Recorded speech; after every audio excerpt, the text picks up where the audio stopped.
اللہ کے محبوب علیہ السلام ایک دن مدینے سے گزر رہے تھے تو ایک شخص جس کا نام تھا سوا، تو وہ گھوڑا لیے جا رہا تھا، حضور کو پسند آ گیا، اس سے کہا کہ یہ بیچتے ہو؟ اس نے کہا بیچتا ہوں۔ کتنے کا؟ اتنے کا۔ کہا کہ رکو میں اس کی قیمت لے کے آیا اور تمہیں دیتا ہوں۔ کسی نے اس کو رکے ہوئے دیکھا تو پوچھا یہاں کیوں کھڑے ہو؟ اس نے کہا مسلمانوں کے نبی سے اس گھوڑے کا سودا ہو گیا ہے تو وہ قیمت لینے گئے۔ اس نے کہا مجھے زیادہ پیسوں سے دے دو، تو اس نے کہا میں تو یار سودا کر چکا ہوں۔ اس نے کہا کہ کوئی گواہ تھا؟ کہا نہیں۔ کہا مکر جانا۔ اس کو پیسوں کی لالچ آ گئی، اس نے کہا ٹھیک ہے حضور، اتنے میں قیمت لے کے پہنچ گئے۔ تو اس نے کہا میں نے تو آپ سے سودا کوئی نہیں کیا۔ حضور نے کہا ابھی تو سودا ہوا ہے۔ وہ کہنے لگا میں نے سودا کوئی نہیں کیا۔ لوگ بھی اکٹھے ہونے لگے، ہجوم بن گیا۔ اب حضور کہے میں نے گھوڑا خریدا ہے، وہ کہے میں نے بیچا نہیں۔ اب جب لوگوں کا ہجوم بنا تو لوگوں کے ہجوم کا بھی ایک پریشر ہوتا ہے۔ تو اس نے کہا کہ اگر بات لوگوں پہ چلی گئی تو صادق بھی یہ ہیں، امین بھی یہ ہیں، تو لوگ تو انہیں سچا کہیں گے۔ اس نے کہا اچھا مجھے یہ بتائیں کہ جب دو آدمیوں کے مابین یوں نزاع بن جائے تو اس میں تسویہ کی صورت کیا ہوتی ہے آپ کی شریعت میں؟ تو حضور نے فرمایا میری شریعت تو کہتی ہے کہ جو مدعی ہے وہ گواہ لائے، والیمین علی من انکر، جو انکار کرتا ہے وہ قسم دے دے۔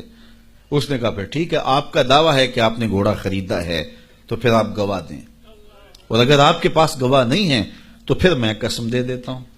جھوٹ اس نے پہلے بول لیا تھا، قسم دینا اس کے لیے مشکل نہیں تھا، اور اس کو یہ بھی پتا تھا گواہ کوئی نہیں۔ تو اس نے کہا جناب آپ گواہ پیش کر دیں تو میں گھوڑا دے دیتا ہوں جس قیمت پہ آپ بتا رہے ہیں، اور اگر آپ کے پاس گواہ نہیں ہے تو پھر میں قسم دے دیتا ہوں۔ اب بھری بزم تھی، لوگوں کا ہجوم تھا، اور اس نے ایک ایسی بات کی۔ قبل اس سے کہ کچھ دیر گزرتی، حضرت حذیفہ بن یمان الانصاری رضی اللہ تعالیٰ عنہ آگے بڑھے اور کہا کہ گواہی مانگتا ہے؟ اس نے کہا جی میں گواہی مانگتا ہوں۔ تو کہا میں گواہی دیتا ہوں، جتنے میں حضور نے بتایا اتنے میں سودا ہوا ہے اور حضور نے گھوڑا خریدا ہے۔ اس نے کہا جی ٹھیک ہے میرا مطالبہ پورا ہو گیا، گواہی چاہیے تھی، درکار تھی گواہی، وہ گواہی مل گئی۔ تو اس نے گھوڑا دے دیا اور قیمت اس نے لے لی۔ قیمت اس نے اپنی مرضی کی گھوڑے کے مطابق ہی لی تھی، وہ تو زیادہ پیسوں کے لالچ میں مکرا تھا۔ تو خیر اس کو راستہ نکلنے کا مل گیا، لوگ ہٹنے لگے تو حضور نے حضرت حذیفہ رضی اللہ تعالیٰ عنہ کو اشارے سے قریب کیا اور کہا کہ تم نے گواہی دی، تم تو موقع پہ موجود ہی نہیں تھے، تو تم نے گواہی کیسے دی؟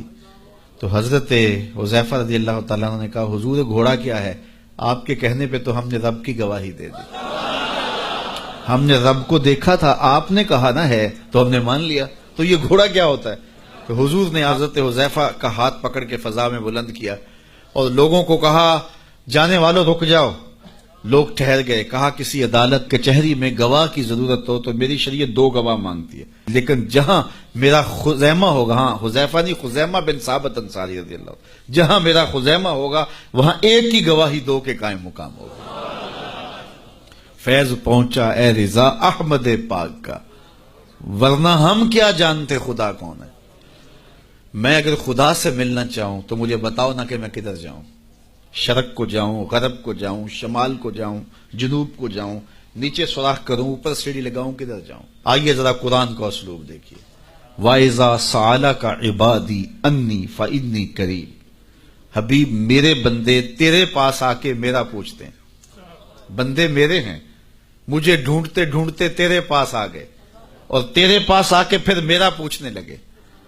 فَإِنِّي قریب، ان آنے والوں کو بتلا دیجئے کہ میں دور نہیں ہوں، نیڑے ہوں۔ فا تاقیبیہ کے بعد علماء تفسیر نے لکھا کہ کل مقدر ہے، یہاں کل ماننا پڑے گا۔ فَإِنِّي قریب اے فَقُلْ إِنِّي قریب، ان کو کہہ دیجئے کہ وہ دور نہیں، آگے ہو تو مل جائے گا۔ یہ ہے ترجمہ کل کے مقدر ماننے سے۔ لیکن صوفیہ فرماتے ہیں کل کو مقدر ماننے کی ضرورت ہی کیا ہے، بات ہی سیدھی ہے۔ حبیب میرے بندے مجھے ڈھونڈتے ڈھونڈتے تیرے تک آ گئے، تو محبوب جب تیرے تک آ گئے میں پھر بھی دور ہوں۔ میرے بندے جب مجھے ڈھونڈتے ڈھونڈتے تیرے تک جو آ گئے ہیں تو محبوب تیرے تک آ گئے ہیں تو میرے تک آ گئے۔ یہ تیرے پاس آ کے پھر میرا پوچھ رہے ہیں، جو تیرے پاس آ گئے وہ میرے پاس آ گئے، کیونکہ تیرے تک پہنچنا ہی تو میرے تک پہنچنا ہے۔ تو کہا اگر خدا تک پہنچنا ہے تو مصطفیٰ تک جانا ہوگا، بس یہی راستہ خدا تک پہنچتا ہے۔